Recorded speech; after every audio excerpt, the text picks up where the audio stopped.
Last time we showed you the JAQ3. We just previewed it due to the fact it was a defective unit. This time our test device is working properly. JAQ3 is one huge device, even considering its functionality. But it is also one of the slimmest pocket PC phones on the market, measuring only 0.6 inches. Its form factor is characterized by a landscape display and QWERTY keyboard below it. It reminds of phones like Motorola Q and the Samsung Blackjack, but unlike them, this is Pocket PC, which means it has touch display and greater functionality. The display has standard quality for a touch unit, but its pixel size is small, which makes the images look better than on other displays. This is because it is 2.5 inches, which is small for a Pocket PC. At least, it has the standard QVGA resolution of 320 by 240 pixels. The keyboard is awesome. The keys are felt easily because they have enough space between each other and each one is raised in the middle. Pressing them is easy and gives strong tactile feedback. Because of this, when inputting text, mistakes happen rarer. The navigation keys are also very usable, and we are happy for the presence of shortcut keys like Windows, OK, Email and Internet, which functions can be changed. The left side houses a scroll and another OK key, and because of this, the phone can be easily used with one hand only without the need for tapping on the screen with a stylus. By the way, the stylus is a telescopic one and is located on the bottom, but it's very hard to get out. The phone is using Windows Mobile 5 operating system for Pocket PC, but newer devices are now shipping with version 6. iMate assured us that they will allow customers to upgrade their phones at home, with ROM upgrade that will be available at clubimate.com. The operating system is the same as on other Pocket PC phones, but with a few additional personalizations made by iMate. The greatest difference is this one is optimized for landscape view instead of for portrait, which has some disadvantages.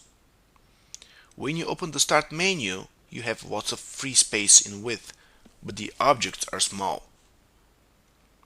Pressing the answer key will open the dial screen, but the last used number won't be displayed due to the lack of space in height. Due to the location of the screen, we often push the mute button with our cheeks during a call.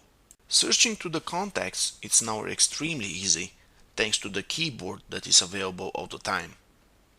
You don't have to type on the screen anymore.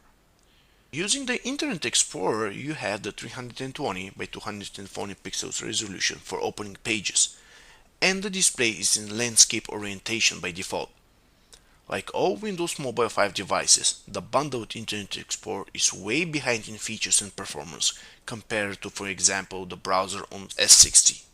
For browsing, you can use either the slow 2G edge speed or Wi-Fi. Unfortunately, the JAQ3 is not 3G phone, and its data is much slower than the UMTS or HSDPA speeds the other devices have. Another drawback is the slow performance of the phone. The main culprit for this is the TI OMAP processor, but other devices using it are faster, like for example the HTC Wizard. The JAQ3 is so slow that it cannot play properly a video clip. The one we have here is encoded with MPEG-4 H263, but the phone skips so many frames that the video is in seconds or even minutes after the music. You can't just watch videos on the phone. Let's check the camera. It starts relatively fast and you have viewfinder on the right part of the display and settings on the left. You can set the brightness, contrast and saturation, but better leave them on the default settings. Using the menu, white balance setting and color effects can be applied. The quality of the images produced is very low, even for a non-autofocus camera. They are blurry and lack detail when you look in their original size. If you resize the images to smaller resolution and apply sharpening mask to them, they might look just fine for the internet, but this is not the idea of a 2 megapixel camera. Unfortunately, the performance of the JAQ3 as a phone is not the best. It has good signal strength above the average level, but talking to it is not easy.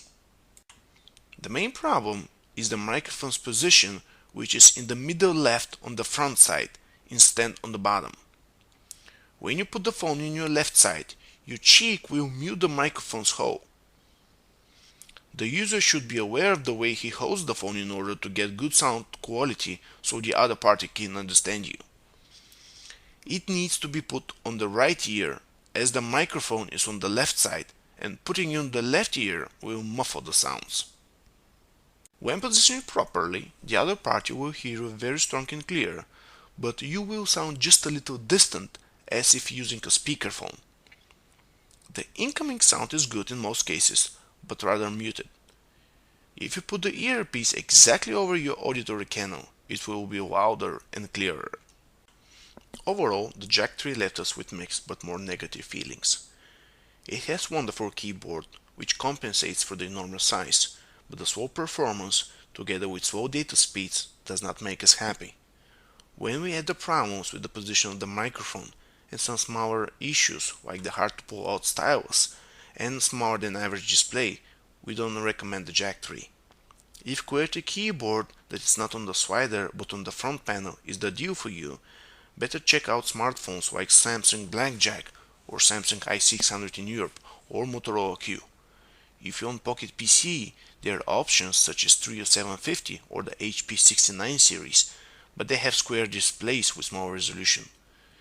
If you don't insist on keyboard on the front, there are more options such as the HTC Titan, E10 M700 and many more.